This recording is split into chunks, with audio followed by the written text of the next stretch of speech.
नमस्कार दोस्तों, मेरा नाम है सूरज। आप देख रहे हैं एवरीथिंग टेक्निकल। चलिए शुरू करते हैं। दोस्तों, इंटरनेट यूज करते वक्त आपके दिमाग में ये सवाल जरूर कभी ना कभी आया होगा कि इंटरनेट का मालिक कौन है। आप जो पैसा पे करते हैं अपने मोबाइल नेटवर्क ऑपरेटर को, वो पैसा आगे किसे जाता है या जाता भी है या नहीं। आपके दिमाग में ये सवाल जरूर कभी ना कभी आया होगा कि इंटरनेट का मालिक कौन है। तो दोस्तों, इस वीडियो को आप पूरा देखते रहिए। मैं आपको इस वीडियो में बताने वाला हूं कि इंटरनेट का मालिक कौन है। तो दोस्तों, इंटरनेट के मालिक के बारे में जानने से पहले आप इंटरनेट के बारे में जानिए, इंटरनेट काम कैसे करती है। तो दोस्तों देखिए, इंटरनेट फॉर एग्जाम्पल आप इस वीडियो को देख रहे हैं, तो ये वीडियो यूट्यूब के किसी हजारों किलोमीटर दूर किसी सर्वर में स्टोर्ड है। अब वहां से आप इस वीडियो को फेच कर रहे हैं। तो फेच करने का मतलब ये होता है कि आपकी जो आईपी एड्रेस है वो रिक्वेस्ट भेजती है उस सर्वर को, यूट्यूब के सर्वर को जहां ये स्टोर्ड है, वो चाहे जहां भी हो, रिक्वेस्ट करती है कि ये वीडियो, ये कंटेंट हमको दिखाना है। अब वहां से यूट्यूब के सर्वर से अलाउंस मिलता है कि ठीक है, आप ये वीडियो दिखा सकते हैं, ये कंटेंट आप दिखा सकते हैं। वीडियो ही नहीं, कोई पिक्चर, आप कुछ भी, गाने, मूवीज, बहुत सारी चीज। तो वो सर्वर पहले अलाउंस देता है कि ठीक है, आप दिखाइए। उस अलाउंस मिलने के बाद आप इस वीडियो को अभी देख पा रहे हैं। तो ये वीडियो स्ट्रीम हो रहा है उस सर्वर से। तो दोस्तों देखिए, ये सर्वर तो बहुत दूर दूर है। ये सर्वर हजारों किलोमीटर दूर है, लाखों किलोमीटर दूर है। तो आप सोच के देखिए, इतने दूर तो आपकी जो अभी आप जिस नेटवर्क पे बैठ के ये देख पा रहे हैं, समझिए आप एयरटेल पे अभी देख रहे हैं। तो एयरटेल की तो इतनी पहुंच है नहीं कि एयरटेल कैलिफोर्निया के किसी सर्वर से आपको ये ला के दे। वहां तक तो इसकी पहुंच है नहीं, वहां तो नेटवर्क है नहीं। ये एयरटेल पूरे इंडिया में हो सकता है या आपके रीजन में हो सकता है, ऑपरेट करता हो। तो अब आपको ये वीडियो कैसे मिल जा रहा है? आपसे थोड़े पैसे लेके आपको ये कंटेंट दिखाया जा रहा है किसी कैलिफोर्निया के किसी सर्वर से, अमेरिका के न्यूयॉर्क के किसी सर्वर से। तो देखिए, एक फिजिकल कनेक्शन तो होना जरूरी है ना। आप एक फिजिकल कनेक्शन होगा तभी आप ये वीडियो देख पा रहे हैं।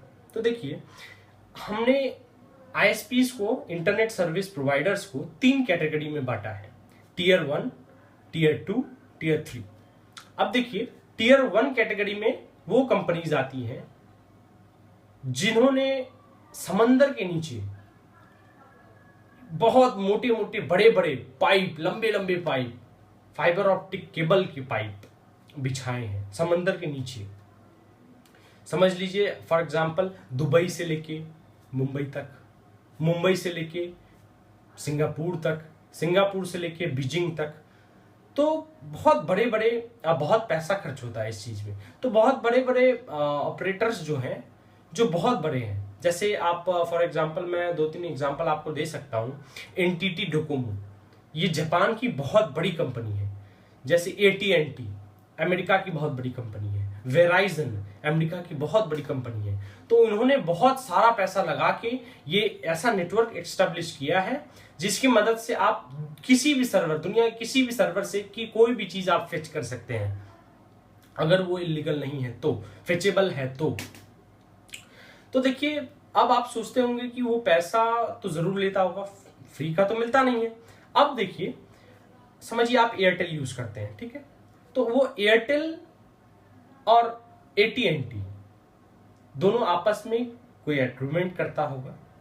एग्रीमेंट किया है कि आप हमें एक लीज लाइन दीजिए जिसमें 100 Gbps की स्पीड रहेगी, और वो फिर एयरटेल अपने पूरे रीजन में, पूरे इंडिया में, या आप बोल सकते हैं आपके सर्कल में, जैसा डिमांड है डेटा का, उस हिसाब से वो वहां पे ट्रांसमिट करती है डेटा। तो अब एयरटेल उसके लिए उस कंपनी, बड़े बड़े कंपनी जैसे एनटीटी डोकोमो और वगैरह वगैरह, वेराइजन, एटीएनटी, तो इन सबको पैसा देती है। अब देखिए, मान के चलिए कि आप इस वीडियो को देख रहे हैं, ठीक है। तो अब ये बहुत दूर किसी सर्वर से फेच हो रहा है ना।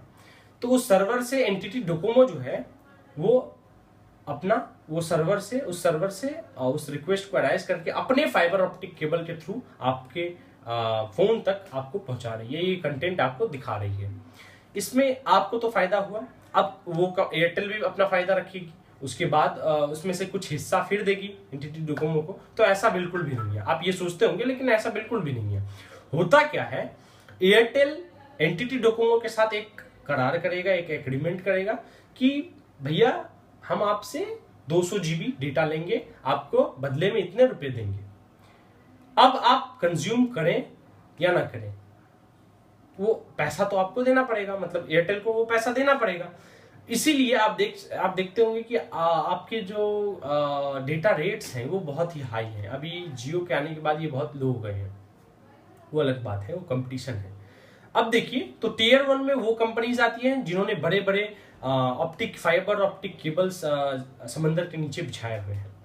टीयर 2 में वो कंपनीज आती हैं जिनका नेटवर्क एक सीमित एरिया के अंदर आता है, जैसे आपका इंडिया हो गया, या इंडिया के आसपास पाकिस्तान, नेपाल, भूटान, ये सब हो गया, बांग्लादेश, तो यहां तक ऑपरेट करता होगा, इससे ज्यादा तो है नहीं। तो टीयर 2 में ये कंपनीज आती है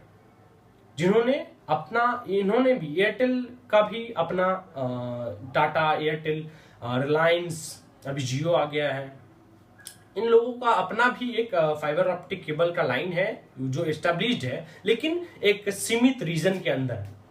लेकिन ये एनटीटी डोकोमो, ये वेराइजन, एटीएनटी, इन लोग का जो एस्टेब्लिशमेंट है वो बहुत ही बड़ा है। तो टीयर 2 में ये कंपनीज आ गई।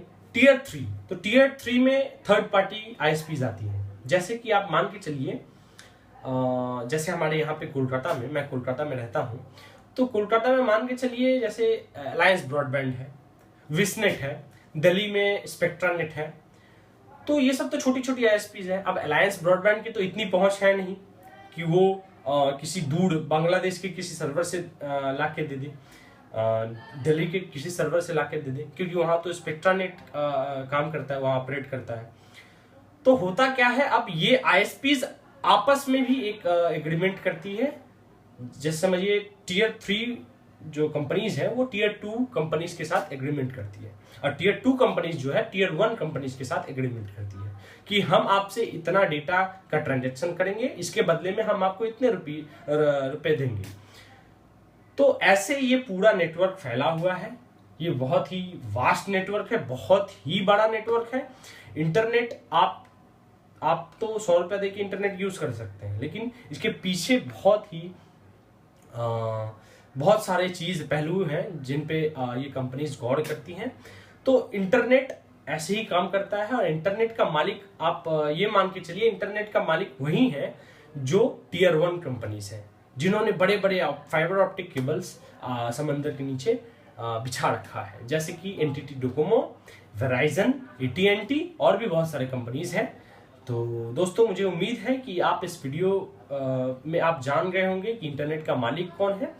अगर आप इस वीडियो को पसंद किए हैं, आपको अगर ये वीडियो पसंद आया है, तो आप इस वीडियो को लाइक करें, शेयर करें, कमेंट, अगर आपका कोई सवाल या सुझाव हो तो आप नीचे कमेंट कीजिए। मैं अगले वीडियो में उस सवाल या सुझाव को ध्यान में रख के अगला वीडियो बनाने वाला हूं।